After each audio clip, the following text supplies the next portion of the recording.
Bonsoir le Puy-en-Velay. Je suis très heureux d'être avec vous ce soir. Merci de votre accueil. Merci aussi à celles et ceux qui garnissent les balcons, puisque chaque année vous êtes de plus en plus nombreux. Et évidemment, les organisateurs vous en remercient.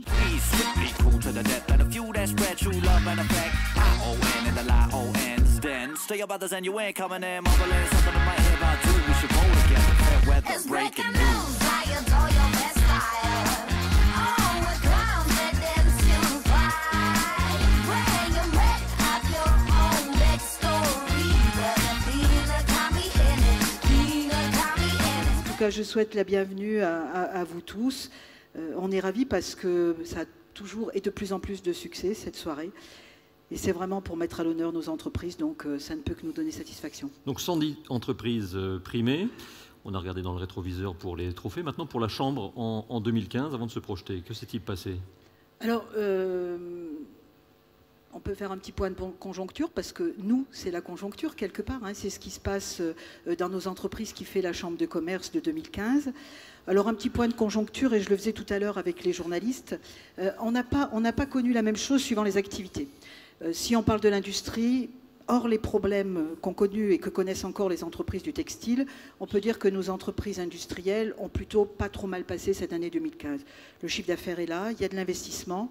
Bon, bien sûr, comme chaque année, je vais vous redire les mêmes choses, les difficultés avec des marges qui sont de plus en plus réduites, avec une visibilité moindre, mais néanmoins, l'industrie tire pas mal son épingle du jeu. Par contre, on est beaucoup plus inquiet avec tout ce qui se passe au niveau du commerce. Pourquoi? Parce que les nouveaux produits, les nouvelles manières de consommer, les prix aussi de plus en plus tirés, font que nos commerces de proximité souffrent beaucoup. Et là, c'est vrai que c'est plus compliqué. Nous sommes une chambre de commerce, d'industrie et de services. Troisième pilier. Voilà, le troisième pilier. Alors, un petit mot peut-être sur l'hôtellerie-tourisme. Là, on a eu plutôt une saison intéressante au niveau climatique, mais la baisse du pouvoir d'achat fait que quand même le chiffre d'affaires n'est pas toujours là, n'est pas toujours présent. Et puis alors une difficulté récurrente, c'est la difficulté du recrutement dans l'hôtellerie et la restauration. Ça, on en parle souvent, mais là, je crois qu'il faut encore mettre l'accent là-dessus. Ça, c'était pour la conjoncture. Voilà. Maintenant, zoomons sur les activités de la Chambre. Alors, je ne vais pas vous refaire le même couplet qui était de vous dire qu'on a connu en 2015 une réduction budgétaire conséquente. Mais bon, il a fallu faire avec. Donc maintenant, on a tourné la page. Donc aujourd'hui, qu'est-ce qu'il faut? On est prêt hein, avec toutes nos équipes, notre équipe reconstituée, reformée, à répondre aux besoins des entreprises. Donc on regarde de l'avant. On va s'adapter à ce que sont les entreprises d'aujourd'hui. Il y a quelques années, je vous parlais de la solitude du chef d'entreprise. Aujourd'hui, le chef d'entreprise n'est pas seul. On est tous hyper connectés, plus ou moins, parfois plus, parfois moins.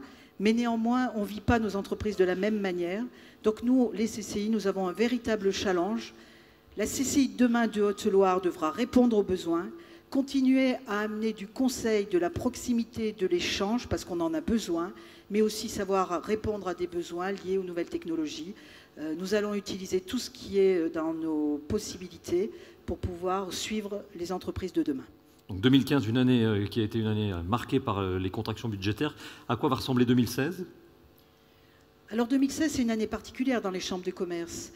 D'abord parce qu'il va y avoir les élections consulaires qui vont se passer fin octobre, début novembre.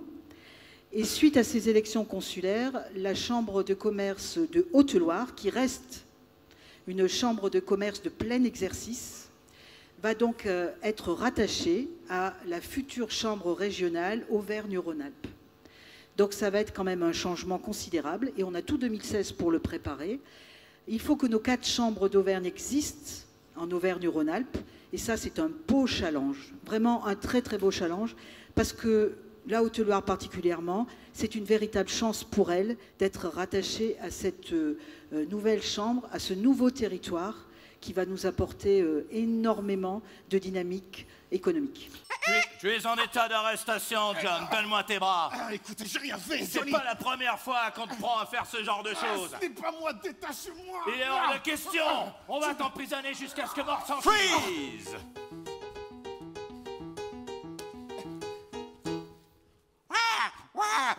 Je n'arrive pas à sauter de la falaise.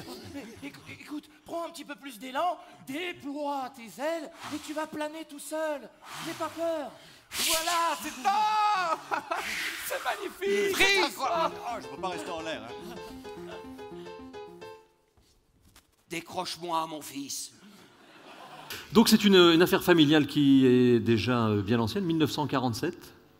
Oui. Le démarrage, on est loin de l'activité que vous décriviez du départ, hein, du ramassage des œufs. C'est vrai qu'entre nos grands-parents et nos parents, on a bien développé l'affaire et on continue.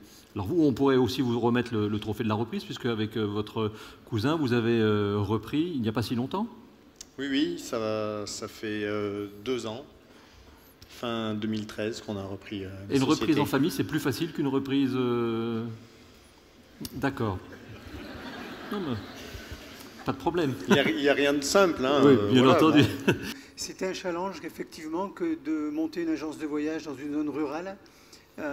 Au départ, elle était implantée sur une petite commune qui est Saint-Vénérand, qui compte une cinquantaine d'habitants. Et aujourd'hui, nous sommes à Sog, à la capitale. Ah oui, ça a tout changé. Ça change ça tout. A tout changé. Il y a un aéroport. Exactement, oui. exactement.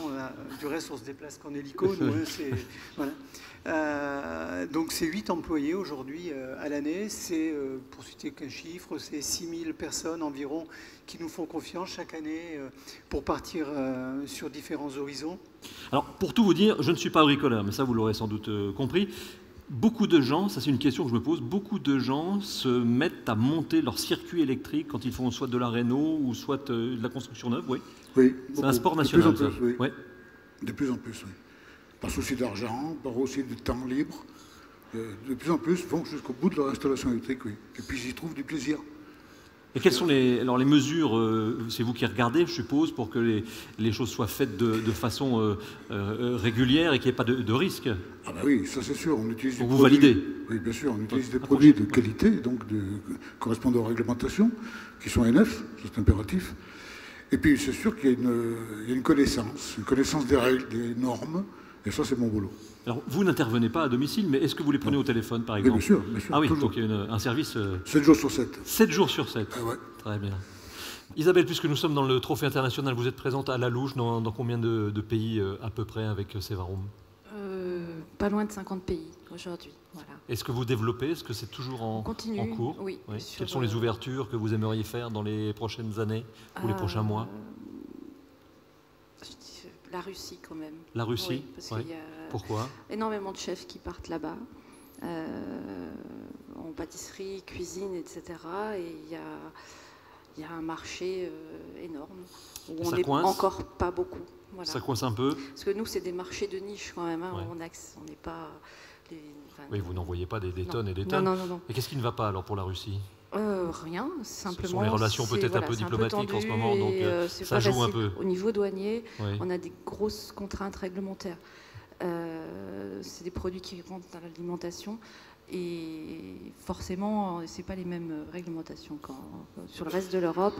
Bon, il y a cette partie réglementaire notamment qui coince un petit peu. Vous êtes à la tête d'un groupe. Dans l'agroalimentaire et dans l'aéronautique, l'intérêt pour TMUA, quel est-il? TMUA avait, en plus de la capacité de chaudronnerie que nous n'avions pas concernant l'acier, aussi toute cette capacité à produire des armoires électriques, donc de la conception avec des automaticiens présents, des installateurs, et sur une niche aussi de marché qui était complètement différente. Donc à la fois, il y avait un apport de compétences réelles pour le groupe, et à la fois, ça nous ouvrait un secteur d'activité, ma foi, on a parlé de la maroquinerie, mais c'est aussi la tonnellerie, c'est aussi l'industrie en général. Donc ça créait vraiment une synergie intéressante avec, c'est vrai, d'un côté l'agroalimentaire et de l'autre de la sous-traitance aéro. Alors vous le disiez dans la vidéo, ici les gens prennent le temps de s'ennuyer. Quelle est la typologie de clientèle? Ce sont des stressés, des banquiers qui tombent la cravate par exemple, qui viennent se relaxer? Toutes sortes de gens, des citadins qui viennent de Londres, d'Amsterdam, principalement se mettre au vert en Haute-Loire, qui choisissent de ne pas aller en bord de mer et qui viennent chez nous prendre le grand air. Je voulais juste dire qu'effectivement, on n'imagine pas à quel point notre clientèle, qui est à 85% étrangère aujourd'hui, n'en revient pas de notre région, est stupéfaite par la beauté de nos paysages. Et c'est peut-être parce qu'on est parti, nous aussi, à une période de notre vie, et quand on est revenu dans nos montagnes, on a vu, nous aussi, à quel point elle était belle. Voilà, c'est pour ça. Merci beaucoup, vous en parlez extrêmement bien. Cozy Camp.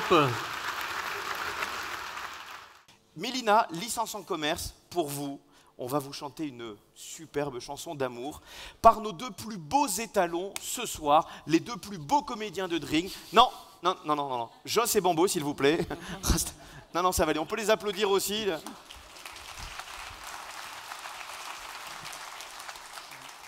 Faites dans le social.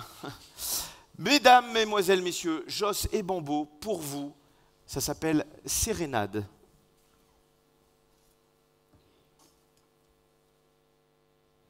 Ça va aller, madame? Ouais. Je vous sens tendu.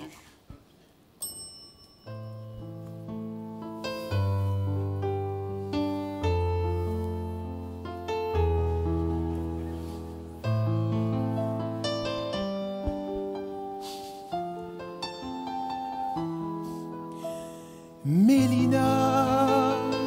Oh, Mélina. Parlons de ce procédé, où en est-on, puisque là vous nous l'avez bien vendu, dans la commercialisation et dans son développement, où est-ce qu'on en est?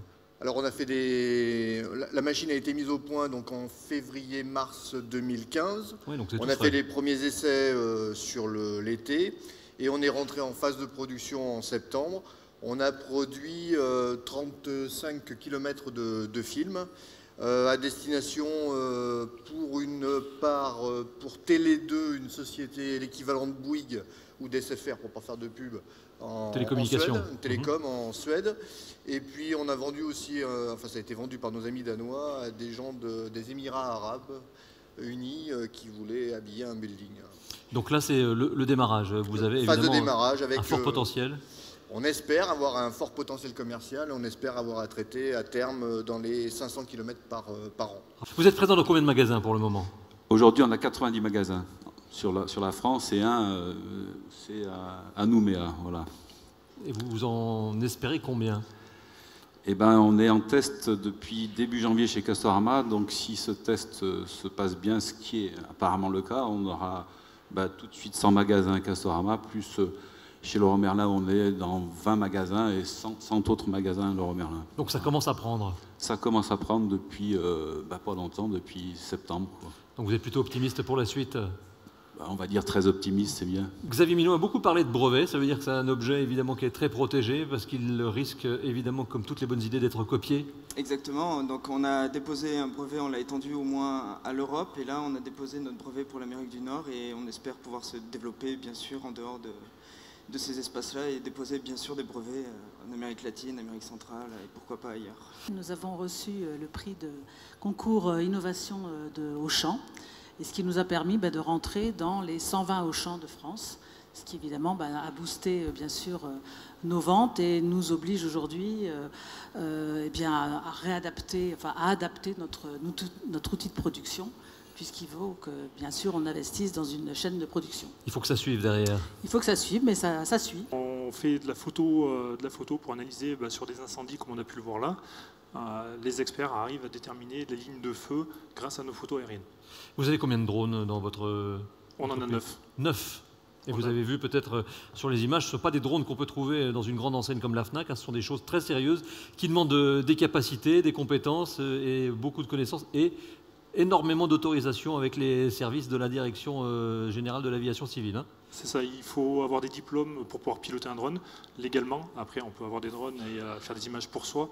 À partir du moment où on fait des images pour vendre, il faut avoir les diplômes nécessaires. Ce que l'on remarque depuis le début de ces trophées avec ceux et celles qui sont passés, c'est que les bonnes vieilles recettes de l'entreprise, du commerce fonctionnent, un bon produit, du bon commerce, de l'innovation, ça marche encore. Oui, ce dont on est en train de parler là, ce qu'on cherche, c'est le delta de croissance, c'est le delta de marché. Mais le marché, il y en a un, il est là. Il ne s'est pas réduit de 10 ou 20%, il existe ce marché. Après, qui le prend? Et je crois que dans chaque activité, c'est celui qui s'occupe de son client. C'est vrai pour nous, c'est vrai pour tout le monde. Hein. C'est celui qui s'occupe de son client. C'est celui qui pige avec, pardon du mot, mais avec un petit temps d'avance, le petit delta, le support d'innovation, la petite chose qui va faire le delta. C'est celui qui va être plus curieux, et je crois que notre environnement justifie de curiosité. Voilà, je crois que c'est... Et derrière tout ça, bah, c'est la compétence du dirigeant, c'est la compétence de ses cadres, c'est la compétence des collaborateurs. Et ça, c'est une bagarre quotidienne, parce qu'on croit toujours l'être. Il faut se bagarrer pour rester et pour amplifier cette compétence.